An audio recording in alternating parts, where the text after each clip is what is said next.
नमस्कार दोस्तों, स्वागत है हमारे YouTube चैनल में। दोस्तों, यूपीपीएससी स्टाफ नर्स एएनएम के लिए बहुत ही महत्वपूर्ण मल्टीपल चॉइस क्वेश्चन हैं। जो भी भाई बहनें चैनल पर नए हैं, चैनल को सब्सक्राइब, लाइक, ज़्यादा से ज़्यादा शेयर कर दीजिएगा।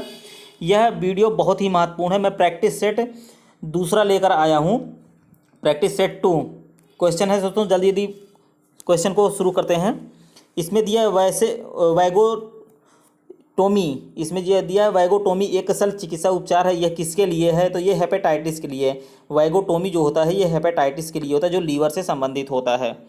नेक्स्ट क्वेश्चन है दोस्तों, क्वेश्चन नंबर 2 है, वेल रोग के संपर्क में आने से फैलता है। वेल रोग जो है चूहे के संपर्क में आने से फैलता है। ऑप्शन बी हो जाएगा। तीव्र गति, अनियमित नाड़ी दर और हृदय मरमर की मौजूदगी के लक्षण क्या है?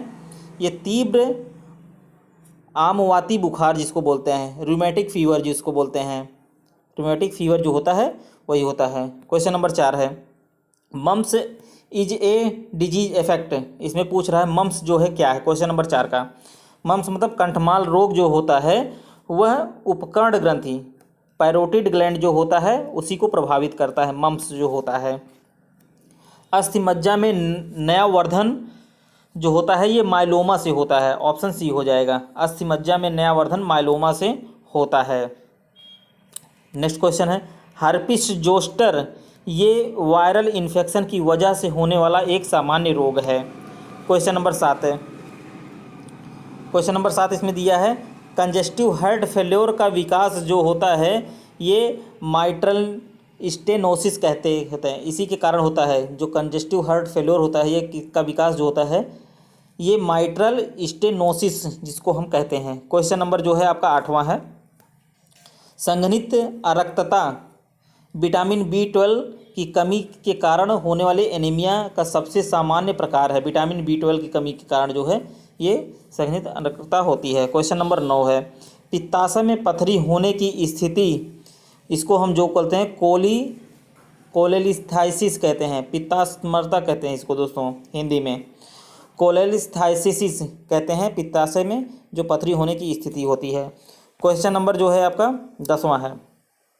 क्वेश्चन नंबर 10 में पूछ रहा है सामान्यतः कैविटी में होने वाले किसी अंग ऊतक या संरचना का फैलाव जो होता है वो हार्निया से होता है। क्वेश्चन नंबर 10 हो गया। क्वेश्चन नंबर 11 यह है ओम्फेलाइटिस नवजात बच्चों में कहाँ पर संक्रमण करता है? ये अम्बिलिकल कार्ड जो होता है, जो नवजात बच्चे होते हैं वहाँ पर, जो जिसको हम गर्भनाल बोलते हैं, वहाँ पर जो है इन्फेक्शन पैदा करता है, जो ओम्फेलाइटिस कहते हैं जिसको।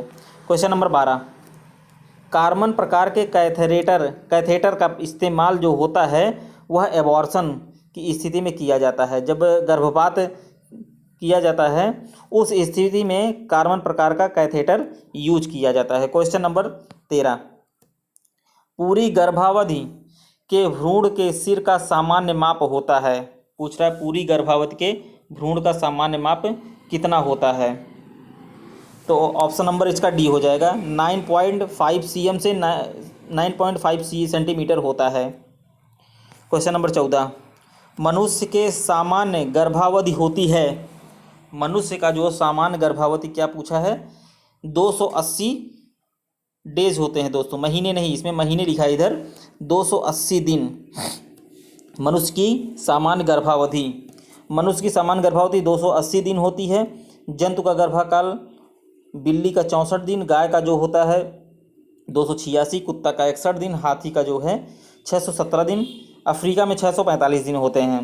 तो दोस्तों ये मनुष्य का गर्भावधि समय जो दिया है क्या दिया है? 280 डेज।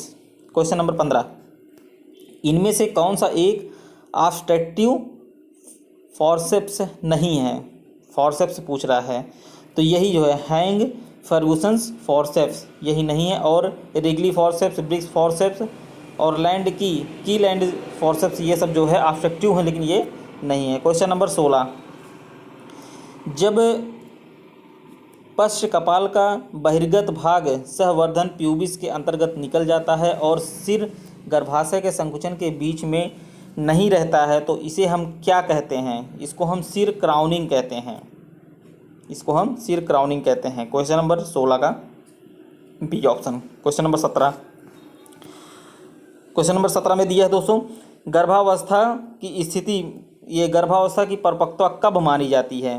तो यह 42 वीक मतलब 42 सप्ताह जब हो जाता है तो गर्भावस्था का परिपक्वता मानी जाती है। बहुत बार क्वेश्चन दोस्तों ये सब पूछे गए, सब रिपीटेड क्वेश्चन मैं आप लोग को बता रहा हूँ।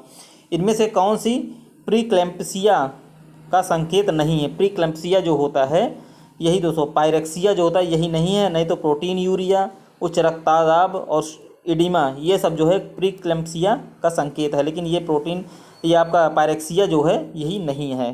क्वेश्चन नंबर 19, सामान्यतः गर्भाशय का वजन कितने ग्राम का होता है? 60 ग्राम का। कितने ग्राम का होता है दोस्तों?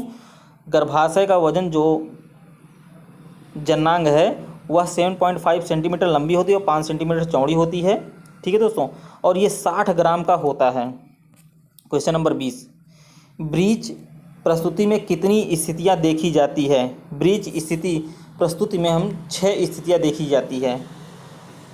इसमें भ्रूण बॉटम डाउन पोजीशन में होता है, अर्थात बच्चे का सिर ऊपर डायफ्राम की ओर होता है। यह गर्भधारण, जिसको हम ब्रीच पोजीशन कहते हैं, उस समय जो है नॉर्मल डिलीवरी होना मुश्किल रहता है दोस्तों, और यह अक्सर अपरिपक्व प्रसव जुड़वा में पाया जाता है। यह सबसे मुश्किल भ्रूण प्रस्तुत होता है, जिसको हम ब्रीच पोजीशन कहते हैं।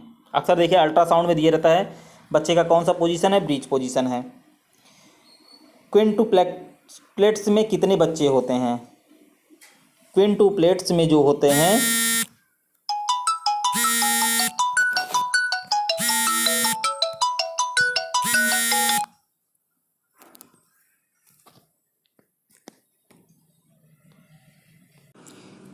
इसमें दोस्तों 6 बच्चे होते हैं। क्विंटुप्लेट्स एक ऐसी घटना है जिसमें एक समय में 5 बच्चे एक ही माता के गर्भनाल से पैदा होते हैं। तो यह दोस्तों लगभग जो है 5 बच्चे होते हैं, इसमें साफ साफ दिया है। क्वेश्चन नंबर 22, प्रसव के तीसरे चरण में तेज नाड़ी दर के साथ बहता हुआ खून और बड़ा और दलदली गर्भाशय के संकेत यह किसके लिए हैं? तो यह गर्भाशय का टूटना मतलब रप्चर ऑफ यूट्रस, इसके संकेत हैं। क्वेश्चन नंबर 23 का है, गर्भनाल के लिए इस्तेमाल किए जाने वाला एक पद क्या है? इसमें जो पूछ रहा है, तो गर्भनाल के लिए जो होता है दोस्तों यह है एक रज्जु, इसको बोलते हैं फोनिस। क्वेश्चन नंबर 24, क्वेश्चन नंबर 24 में पूछ रहा है, प्रसवोत्तर में लोकिया के लिए कौन सा पद इस्तेमाल किया जाता है? तो लोकिया वेनोसा। क्वेश्चन नंबर 25, मृत प्रसव पद का इस्तेमाल गर्भाशय के 28 सप्ताह के बाद किया जाता है। जो मृत प्रसव पद का इस्तेमाल गर्भाशय के 28 सप्ताह के बाद किया जाता है। क्वेश्चन नंबर 26 है, जन्म के 1 मिनट बाद और अगर आवश्यक है तो 5 मिनट के बाद बच्चे को स्वास्थ्य का संख्यात्मक दृष्टि मूल्यांकन और रिकॉर्डिंग करने की पद्धति का मानकीकरण करने का एक माध्यम कौन सा है? इसको एपगर कहते हैं दोस्तों, एपगर स्कोरिंग कहते हैं। बहुत बार पूछा गया है एपगर स्कोरिंग। क्वेश्चन नंबर 27, सामान्य भ्रूण की हृदय ध्वनि प्रति मिनट कितनी होती है? तो 120 से 140। सामान्य भ्रूण की हृदय गति 120 से 140 होती है दोस्तों। 160 भी मतलब 120 से 160 वही होती है, लेकिन इसमें 140 ही दिया है ऑप्शन में, तो आप ये लगा सकते हैं। प्रथम गर्भावस्था में प्रसव का पहला चरण जो होता है आपका 11 घंटे तक चलता है। प्रथम गर्भावस्था में प्रसव का पहला चरण 11 घंटे तक चलता है। प्रथम गर्भावस्था में प्रसव का पहला चरण 12 घंटे से 18 घंटे तक होता है, जबकि दूसरे बच्चे में यह 7 घंटे माना जाता है। किंतु यह याद रखना जरूरी है कि हर प्रेगनेंसी अलग होती है और ज़रूरी नहीं कि एक जैसा प्रसव हुआ हो वैसे दूसरे का भी हुआ हो। 12 से 18 घंटे होती है, ऑप्शन में केवल 11 दिया, तो 11 आप दोस्तों लगा सकते हैं। इसमें दिया है एमनियोटिक द्रव की अपर्याप्त मात्रा को क्या कहा जाता है? इसको हम क्या कहते हैं? एलाइगोहाइड्रोमिनोज ही कहा जाता है दोस्तों, एमनियोटिक द्रव की अपर्याप्त मात्रा को। क्वेश्चन नंबर नेक्स्ट है आपका, आंसू का कारण नहीं होता है। इसमें पूछ रहा आंसू का कारण नहीं होता है, तो क्या नहीं होता है इसमें दोस्तों? अंडद कर्मी श्रोण ये नहीं होता है, और आपका रिजिड हुआ, फेस हुआ, लार्ज, बेबी, ये सब आंसू के कारण होते हैं, टीयर के। नेक्स्ट क्वेश्चन है दोस्तों, संक्रमित दूध के कारण कौन सा रोग हो सकता है? संक्रमित दूध के कारण जो है आपका कौन सा रोग होता है? ये एंथ्रेक्स रोग होता है। क्वेश्चन नंबर 31 का ए ऑप्शन होगा। एंथ्रेक्स जो है संक्रमित दूध के कारण जो रोग फैलता है। 32 का क्वेश्चन नंबर 32 दोस्तों, क्वेश्चन नंबर 32 है, पानी के खारेपन को जो है वॉशिंग सोडा मिलाकर दूर किया जाता है। ऑप्शन डी होगा, पानी का खारापन जो है वॉशिंग सोडा मिलाकर दूर किया जाता है। इनमें से कौन सा रोग यौन संपर्क के माध्यम से फैलता है? कौन सा फैलता है? तो सभी को पता है, एड्स। अब एड्स का अगर फुल फॉर्म पूछ ले तो क्या लगाएंगे आप? एड्स का फुल फॉर्म होगा एक्वायर्ड इम्यूनो डिफिशियंसी सिंड्रोम, बहुत बार पूछा गया है। क्वेश्चन नंबर 34 है, मनुष्य कर्ण की श्रव्य सीमा कितनी होती है? तो 20 से 20,000 हर्ट्ज होती है। क्वेश्चन नंबर 35 है, प्रमस्तकीय मलेरिया के कारण प्लाज्मोडियम फैल्सीफेरम, जो प्रमस्तकीय मलेरिया होता है वो प्लाज्मोडियम फैल्सीफेरम होता है। नेक्स्ट क्वेश्चन है दोस्तों, क्वेश्चन नंबर 36 है, शरीर में लेड के संचय के कारण नसों की कमजोरी हो सकती है। क्वेश्चन नंबर 37 है, क्वेश्चन नंबर 37 में आपका जो है तंबाकू चबाना यह मुंह का कैंसर। क्वेश्चन नंबर 37 का डी ऑप्शन हो जाएगा। क्वेश्चन नंबर 38 है आपका, वायु प्रदूषण का मुख्य क्या है? इसमें जो पूछ रहा है, वायु प्रदूषण का मुख्य सोर्स जो है वह जो है आपका जीवाश्म ईंधन है। वायु प्रदूषण का मुख्य स्रोत जीवाश्म ईंधन है। किस गैस की वजह से ग्लोबल वार्मिंग होता है? तो किसके होता है? कार्बन डाइऑक्साइड की वजह से, कार्बन डाइऑक्साइड की वजह से ग्लोबल वार्मिंग होती है। क्वेश्चन नंबर जो है आपका 40 है। क्वेश्चन नंबर 40 में पूछा है कि ओजोन स्तर से अल्ट्रावायलेट रेडिएशन को रोकती है। ओजोन स्तर सूर्य से अल्ट्रावायलेट रेडिएशन को रोकती है। क्वेश्चन नंबर 41 है, जहरीले पदार्थ के अंतर्ग्रहण का तत्काल उपचार जो है क्या है? गैस्ट्रिक लेवेज, यही है, जो जहरीला पदार्थ खा लेते हैं लोग उसके लिए जो गैस्ट्रिक लेवेज है। क्वेश्चन नंबर 42, सामुदायिक स्वास्थ्य में एक समुदाय किसे दर्शाता है? यह है उन्हें जो अपने जीवन के कुछ गुणों को साझा करते। दोस्तों वीडियो को शेयर और लाइक जरूर कर दीजिएगा, बहुत ही महत्वपूर्ण यह सब क्वेश्चन है। क्वेश्चन नंबर 43, दूध को कीटाणु रहित करने के लिए सबसे सुरक्षित कौन सा है?